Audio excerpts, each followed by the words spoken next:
السلام علیکم ورحمۃ اللہ تعالیٰ وبرکاتہ۔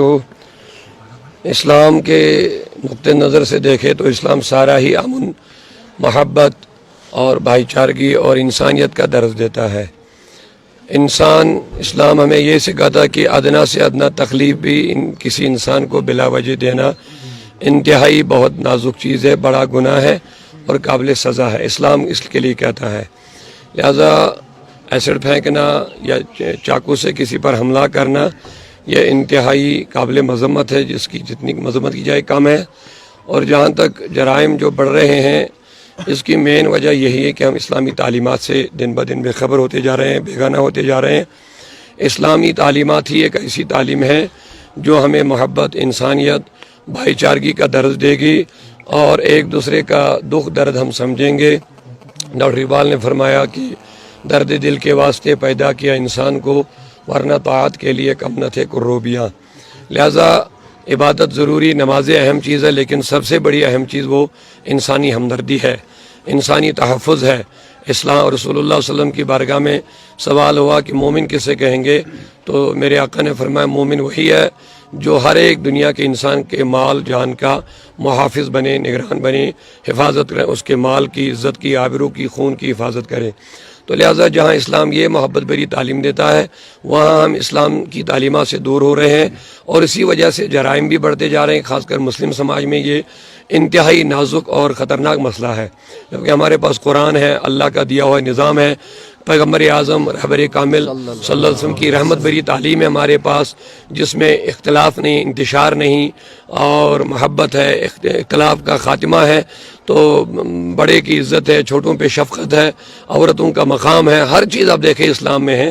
لیکن اسلام کو پڑھنے پڑھانے کی ضرورت ہے، خاص کر ہر گھر میں۔ جو اس وقت ہم دنیاوی تعلیم کے مخالف نہیں ہیں، ٹھیک ہے یہ دنیاوی ضروریتیں ہیں، لیکن اصل تعلیم جو قرآن کی، سنت رسول صلی اللہ علیہ وسلم کی، حدیث کی، سیرت پاک کی، اپنے بزرگوں کی تعلیمات سے اپنے بچوں کو آراستہ کرنے کی بہت زیادہ ضرورت ہے۔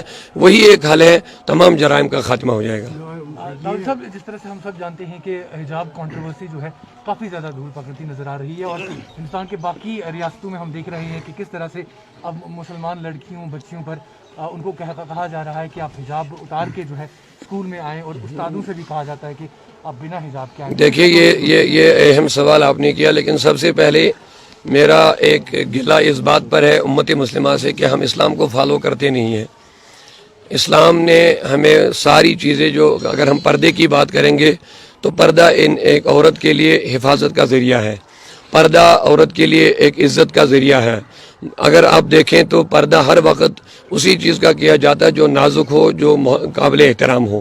تو اسی لیے پردے پر زیادہ زور اسلام نے دیا تاکہ ان عورت ہی کی عزت باقی رہے۔ سب سے پہلے ہم نے اور ہماری بیٹیوں نے خود سروں سے دوپٹہ اتار دیا۔ اب جو بیچاری اسلام کو فالو کر رہے ہیں ان کے لیے بڑی مشکلات کا سامنا ہے۔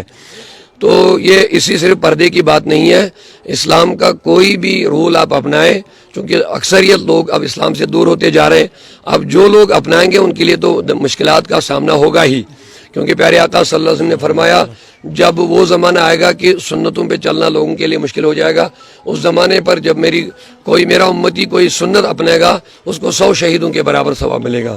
تو یہ اسی لیے ہوگا کہ مشکلات کھڑی ہو جائیں گے۔ جب بھی کوئی سنت ادا کرے کہ اسلام کے کسی رول کو اپنائے تو اس کے سامنے مشکلات کھڑی ہو جائیں گی۔ لیکن اب موجودہ جو مسئلہ ہے، اس کو صرف سیاسی رنگ زیادہ دیا جاتا ہے، اس کو سیاست کے لیے استعمال کیا جا رہا ہے۔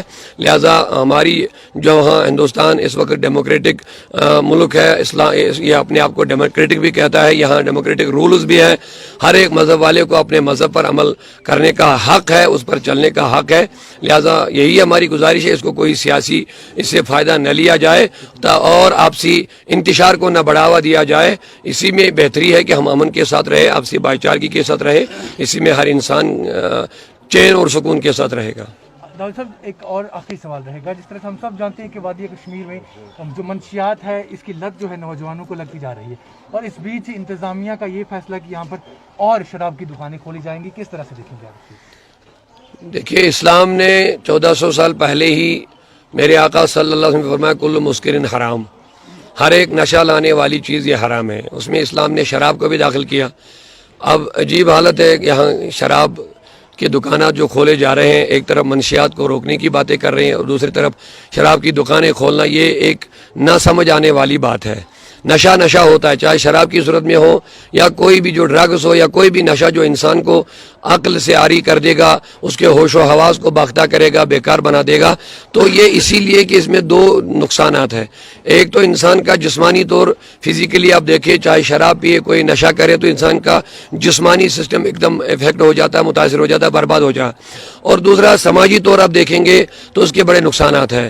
انسان بگڑ جاتا ہے، انسان کی ویلیو ختم ہو جاتی ہے، انسان کے رشتوں پر بڑے اثرات پڑتے ہیں۔ آپ دیکھ لیجئے کتنے رشتے ٹوٹ گئے صرف اس وجہ سے کہ نشے کر رہے تھے۔ آپ سماجی طور پر دیکھیں گے، آپ فزیکلی جسمانی طور دیکھیں گے، صحت کے حوالے سے دیکھیں گے تو نشہ چاہے شراب کی صورت میں ہو یا کسی کی چیز کی صورت میں، نشہ انتہائی نقصان دہ چیز ہے۔ جتنا نشہ سے ہم دور رہیں گے تو اتنا ہمارا سماج اس لحاظ سے بہتر رہے گا۔ تو میں بھی یہی امید رکھتا ہوں اور چاہتا بھی ہیں کہ شراب کی دکانیں نہ کھولی جائے تو اسی میں ہماری آئندہ نسل محفوظ رہے گی اور آنے والی نوجوان ان برائیوں سے بچیں گے انشاءاللہ عز و جل۔